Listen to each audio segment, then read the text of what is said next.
What a game, y'all, between Minnesota and New Orleans. I mean, that back and forth in the second half, I mean, that was impressive.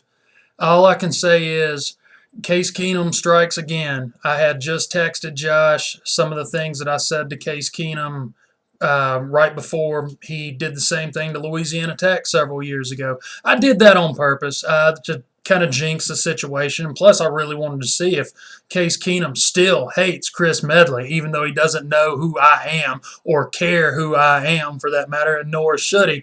But he'll be forever probably remembering the guy at Louisiana Tech that he went and burned a amazing comeback into my mind for the rest of my life.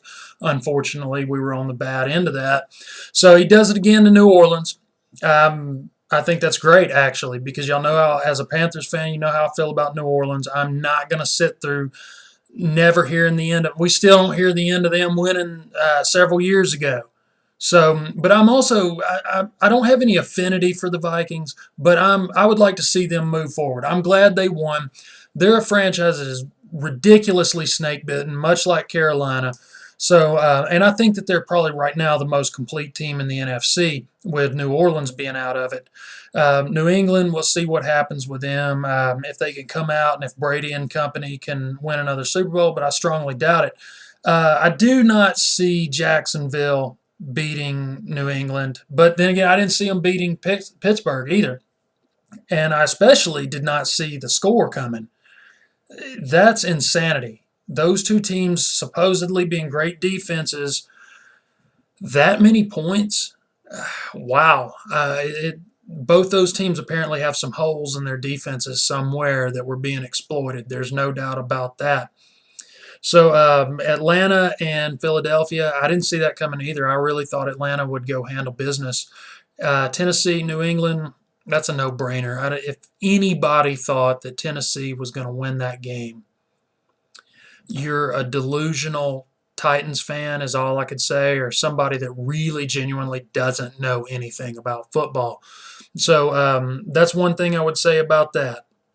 Now, moving forward, I mean, who wins the Super Bowl? I'm going with Minnesota. I'm picking them all the way through the rest of the way. So we'll see what happens. That's my selection. I've been most often wrong about things all season long. So sorry, Vikings fans, if I wind up screwing that up for you just by picking the Vikings. But I said it before in a previous video around New Year's. I thought they had probably the most complete team and probably the longest legs in this race. So we'll see what happens. How about those Raiders, huh? Beat West Virginia. All those stupid, idiot, moron Mountaineer fans were on ESPN in the comments section talking all this noise, saying, oh, y'all are so overrated. Y'all haven't played anybody. Not true.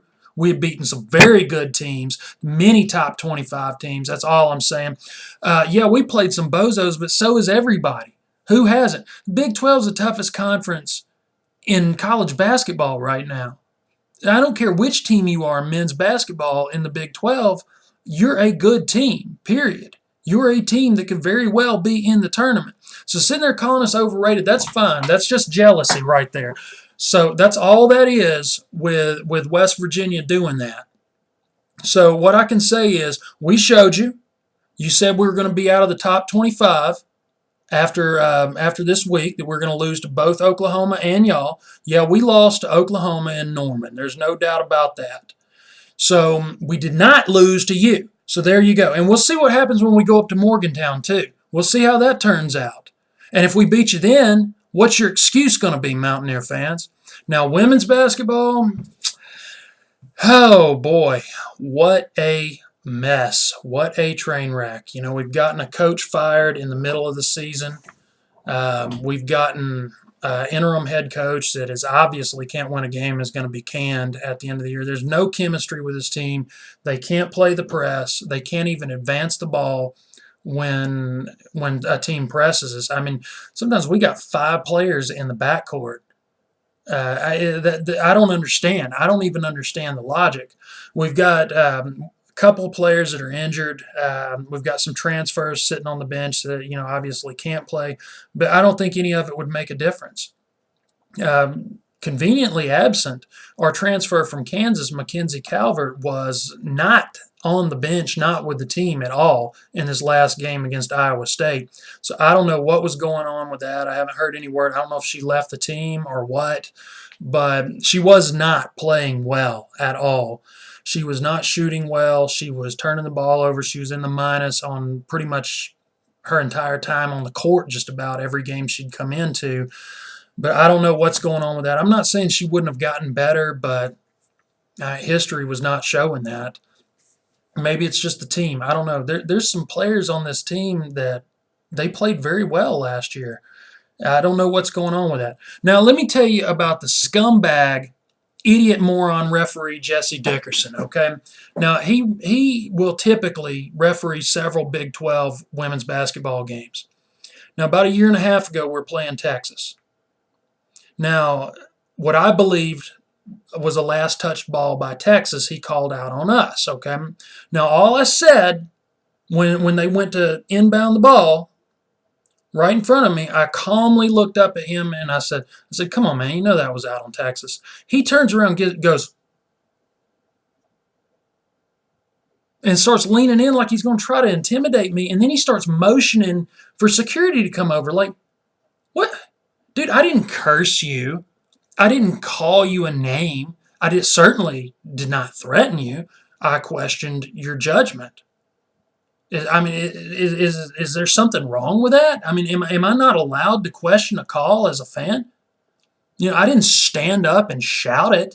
Stayed in my seat. So in this game against Iowa State, same crap. Okay, but he's not calling any ridiculous fouls. I mean, they're sitting there just, I'm telling you, like blatantly hard fouls, and he's not even calling them. Well, they elbowed one of our girls in the face, and right in front of him, he didn't call it. Well, he turns around to come back down to the end of the court after he's called it a turnover instead of a foul, and I go like this. I go, "You're not going to call that elbow?" He does the same thing. Death stares me. Well, then we turnabout's fair play, right? We turn around, hard foul their best player, and she it's on the floor, no shots, so she's inbounding the ball. And I go, "That was a receipt, 21." Said it just like it.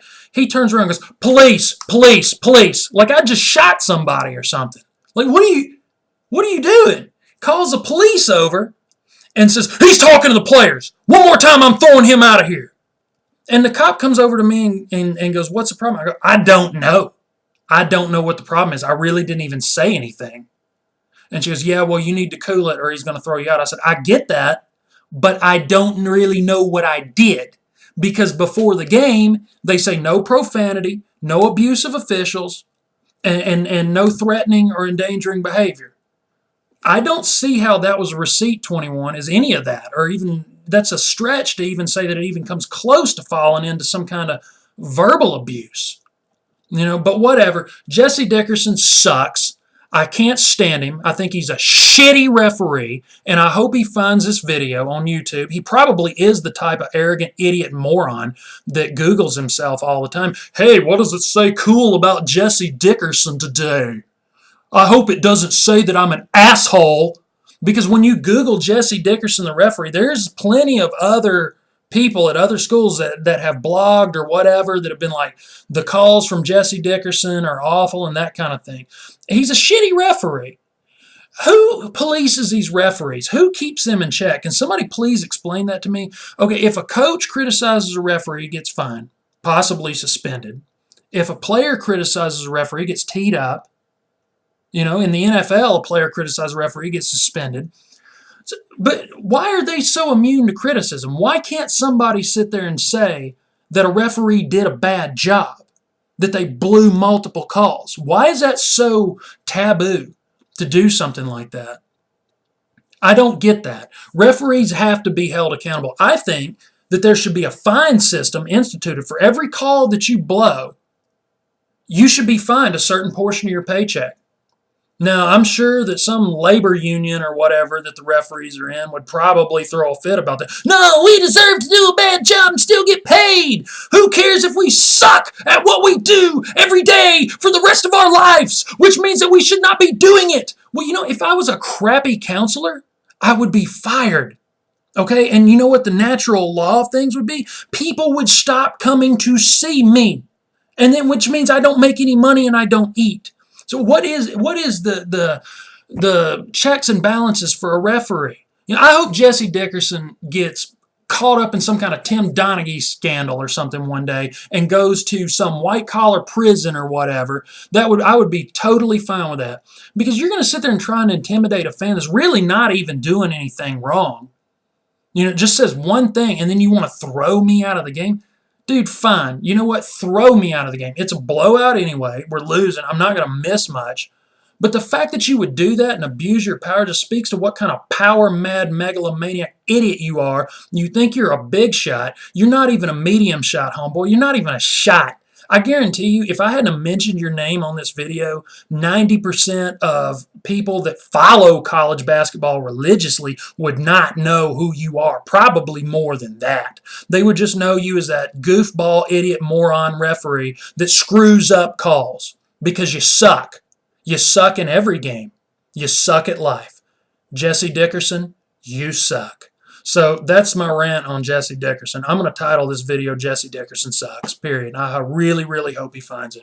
And I hope he sees it. And you going to throw me out of my house? You going to throw me off the internet? You going to flag my video on YouTube, Jesse? You going to call the cops on me, Jesse? Please do. Please, please, please call the police on me, because I think they're probably going to turn it around on you for filing a false police report, because I haven't threatened you. Haven't said anything negative other than that you suck, and that I hope one day you go to jail. I don't really, see anything wrong with that. So, whatever. He'll be refereeing more games down the road, and I'll probably see him again. He'll see this video, or I hope he does, and I'll just be sitting there, and he'll walk up and go, "You're out of here." That's fine. Well, you're out of here, Jesse. You're out of your mind. So I guess his last name's pretty appropriate, quite frankly, Dickerson. But whatever. But, man, amazing. Going back to the Vikings and Saints, amazing football game. Whichever side you're on, that was a heck of a game. So, good for the Vikings. Congratulations. Like I say, good luck the rest of the way. 2 Vikings fans, 1 Packers fan in our league, so I know one person is definitely rooting against them moving forward. We'll see how things turn out with the championship games, and we'll talk about it after that. Until then, I'm going to primarily be following college basketball because the Mavericks are absolutely awful. And I think they're going to screw up getting the #1 pick this year. They're going to screw up and win just about 1 or 2 too many games to get the #1 pick. But we'll see how it goes. Dennis Smith Jr. is looking great. Maybe they can turn it around in a couple of years. With Rick Carlisle, who knows? I mean, they've actually bizarrely won some games with great coaching. So we'll see how the Raiders keep going. We got some big games on the slate. We're heading down to Austin, and hopefully we beat them in their house and send their stupid fans reeling. Guns up. Y'all take it easy.